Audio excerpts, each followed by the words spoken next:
How does it feel being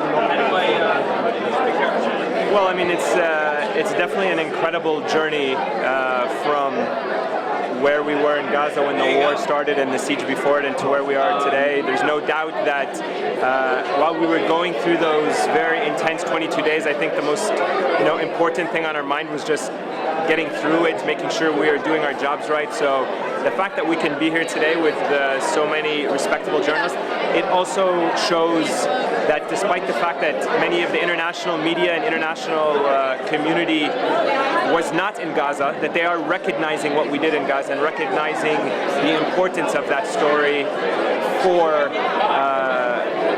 what we did as an organization as well.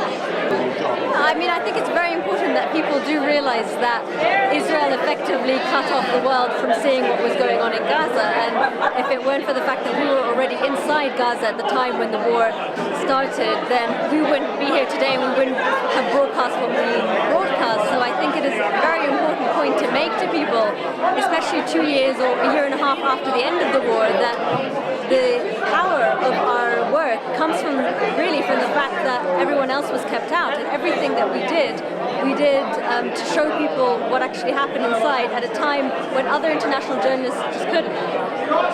for your work and all of that? Did you ever lose hope in terms of journalists? I think no. I mean, I think there's a saying which is better late than never, and I think ultimately the fact that a lot of journalists wanted to come to Gaza afterwards and cover at least what had happened was important. I fault many international organizations, media organizations, and journalists for not having the insight or not seeing the significance of what was happening in Gaza before the war and neglecting this story. So I think they paid a heavy price for missing out on that, not just because of the journalism, but because of the responsibility to expose what was happening in Gaza prior to the war and during the siege. So I think that being here, obviously today, among all these journalists is not necessarily an indictment against them, but at least they have acknowledged the work that Al Jazeera did and its importance in shedding light on what would have been a very different story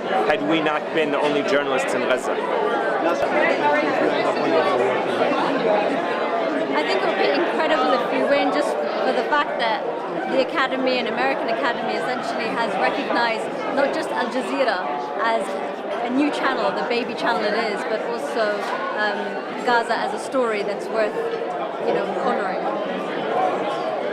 It's a great testament to the work of not just Al Jazeera International, but Al Jazeera Arabic and all of the journalists that are on the ground. It's a testament to how significant this story was and how important it was to shed light on what happened. And I echo everything Sherine said as well. Thank you. You want to take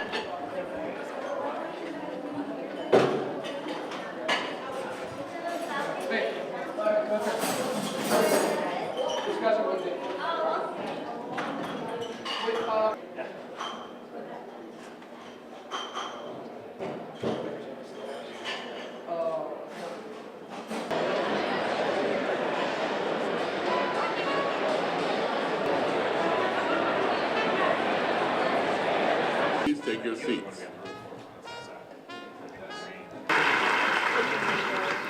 And now to present awards for international news and current affairs, here's the chairman of the International Academy of Television Arts and Sciences, Mr. Fred Cohen.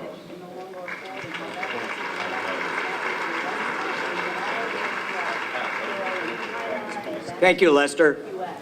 The International Academy is proud to shine the spotlight on the leading international news organizations from around the world. In an increasingly global and connected world, these broadcasters must cover and deliver the news around the clock and across all delivery platforms, sometimes at the risk of their own lives.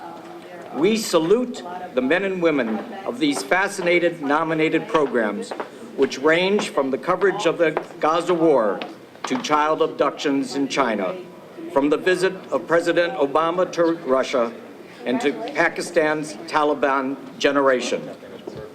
The nominees for the International Emmy Award for News are